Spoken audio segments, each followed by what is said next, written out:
The multiplayer side of Halo has always been a little bit more fast and loose. In multiplayer, everything and anything can happen. Oh my God, mother. We need to be either as good as Halo 2, and obviously that is our bar, is as at least as good, be better as hell, be better. Enjoy your walk back to the beach. While you're working on the project, the bar is sort of a moving target. It can be intimidating for sure. Typically my morning starts with me weeping at my desk for about 30 minutes, and then I get to work. We've really gotten hardcore about instituting afternoon playtests. Okay, it's territories, 15-second respawn time. And it's become fundamental in how we're working on the game. Oh, Froman. Oh, you're so close. From day one, people have been in there playing it, which really refines the gameplay. It was horrible there. Oh, who broke territories? I think Halo 2 multiplayer has been played like 4 billion times. Competing against yourself is stressful. Coming up with these scenarios that people play over and over again. Now, how can we rethink that and create something that's new and interesting? We started getting more into these asymmetrical maps where it's offense versus defense, where that's a choke point that you want to hold. And I think high ground is an example of that. Some of the specific things that we tried out were having a wall that you have to get past. That sort of defined whether you won or lost the game. And then we stuck some towers in, and we put AI gunners on all the towers. So as you're running up the hill, you're just getting tagged by all these AI guys. That's the direction that we went. We're like, whoa, that's way too hard. In this version, the wall is actually perpendicular to the hill. And in the final version of High Ground, that wall has been rotated 45 degrees because it had 2 turrets up here as well as 2 turrets in the other tower. So there was a lot of firepower coming down on the hill. That got all simplified into 1 turret actually right above the gate, which we felt was not as brutal to the attackers. It's pretty obvious to us when we start working on these maps that they have to be fun for the 100th and the 200th and the 1000th time.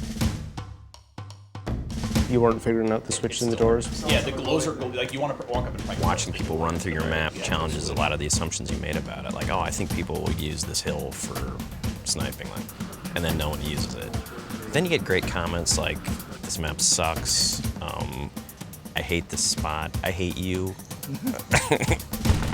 A lot of the time that we spend on these levels are in the details, making sure that the run to a weapon is equal for different areas, getting the distances right for flag captures. Because we make such an effort to place titled objects in a level, like the waterfall, the bridge, the porta potty, people can say, the flag is down by the porta potty. That immediately helps with that social aspect.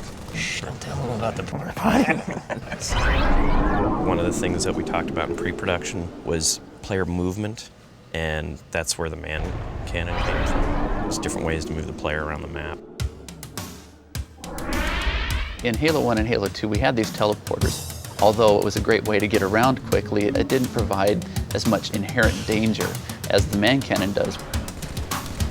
There's almost nothing more rewarding than sniping a guy out of the air as he's man cannoning across the map.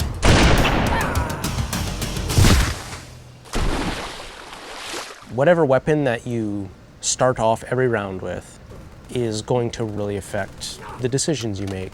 There's this thing we didn't really identify in Halo 2, that if you spawn everybody with a dual-wieldable weapon like the SMG, it changed the game.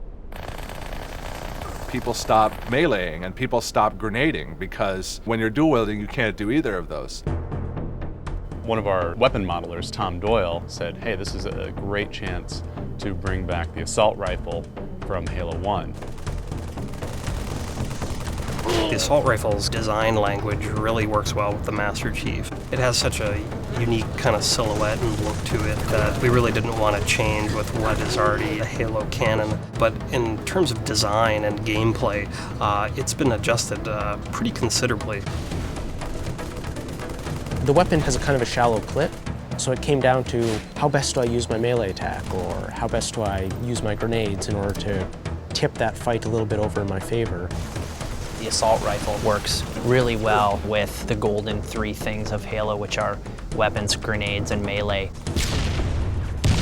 The different kind of weapons that you get to use now, the way that they're balanced against each other, the way the weapons are placed on a map, it brings a certain something to the map that just makes it play right. You have a situation which is very common, two guys get into a fight. Is there a way to mix that up? Say you start getting hit by a battle rifle from behind.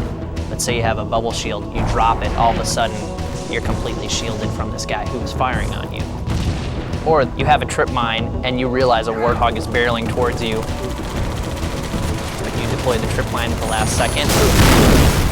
And yes, you die, but you take out those damn bastards that just ran you over. When you are done as a group playing together, the first thing you want to do is talk about it. Every game you play, you're going to be having a save film that you can stop time, shift camera angles. When you watch that.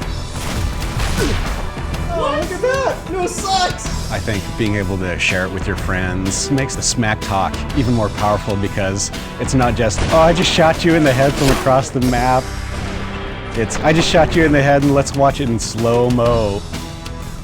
It's really going to help people improve their play if they can see it from the enemy's perspectives. You'll be able to watch where they go, what weapons they pick up, in what order. We've done a lot of paper, we have all the specs, but there's a significant part of that that's not yet finished. The big challenge ahead of us now is to make sure that we get everything that we can in the game. We're going to be what we're going to be, and we think it's really good, but everybody's expecting it to be really good. So we got to beat those expectations somehow. That's what's tough. Yeah, that's what makes me cry at my desk.